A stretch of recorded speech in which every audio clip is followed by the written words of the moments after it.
Hello. Atlanta's only about 2 hours away. It's not that bad. I'm a little cramped, and my back hurts, but it's fine. Hey, I'm coming out as bisexual, officially. I'm coming out as bisexual because everyone keeps telling me to go fuck myself. So I'm gonna go do that. My dating profile, it says fiscally I'm asexual, and that is socially conservative. I just don't leave the house, that's all it is. It's fine.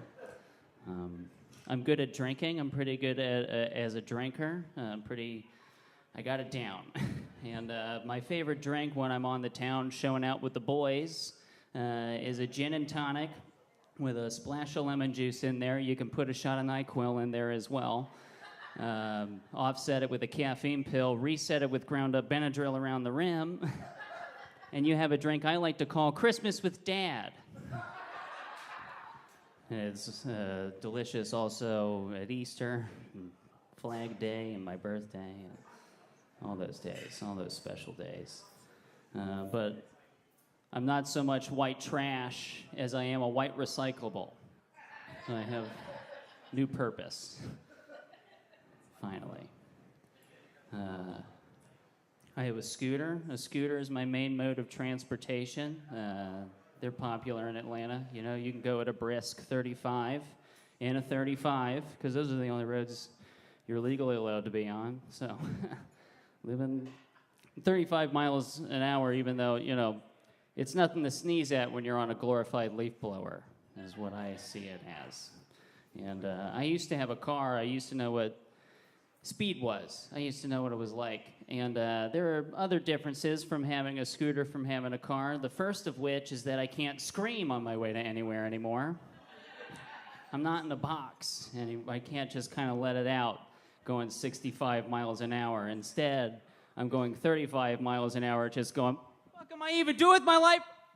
And you kind of, you sound foolish. Oh, is there an ambulance going through the neighborhood? No, it's a grown man crying on a scooter. And he's going slow enough, I can point him out to you next time I see him. He was like, little bitch. Stupid, crying bitch. Other differences, usually you have this when you scream in a car, that moment where you're just like, oh man, if only there was a cliff. I would drive straight off of that cliff.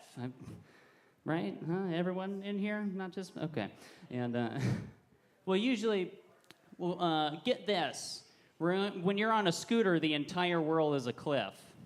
Every inch is terrifying, and it's death, and,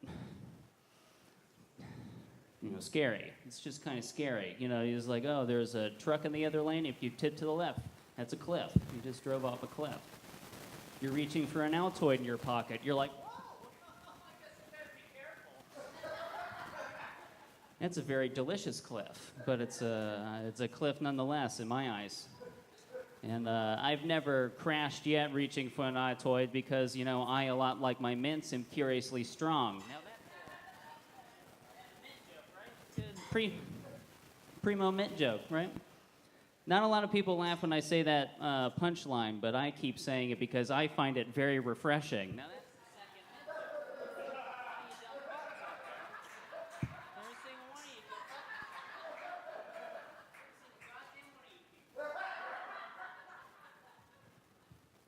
you. Sorry. I like to pepper my mint jokes in. Fuck you.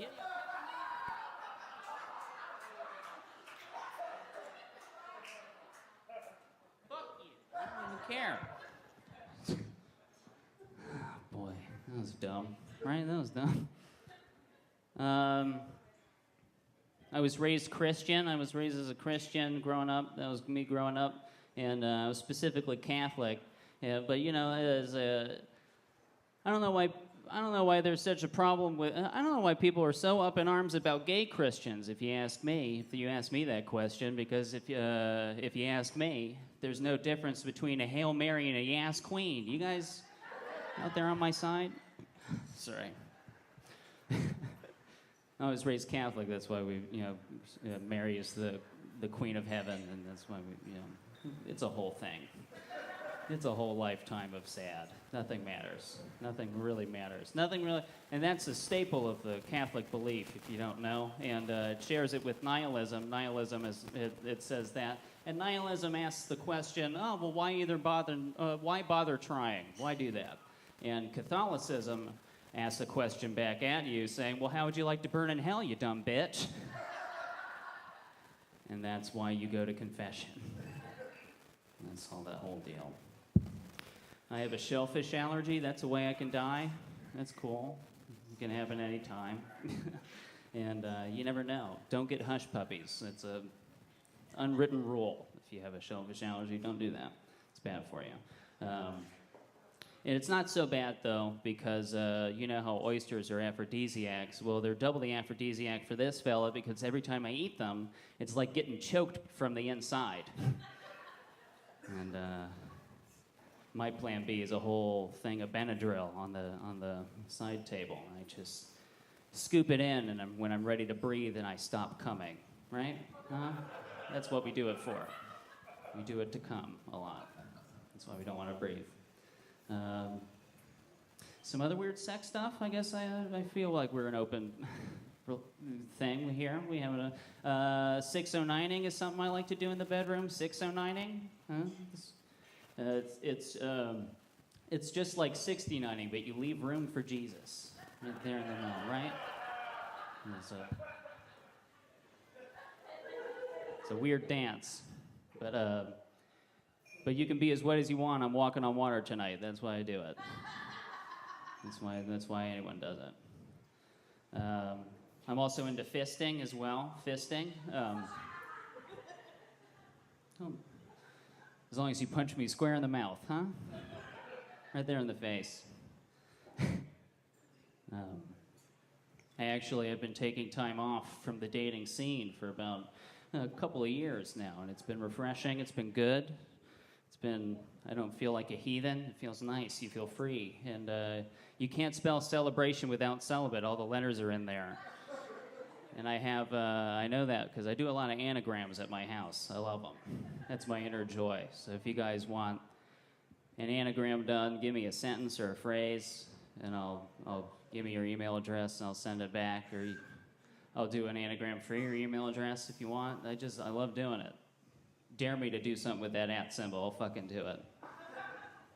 But it's with that comes, with time, you could take. Some people kind of ask.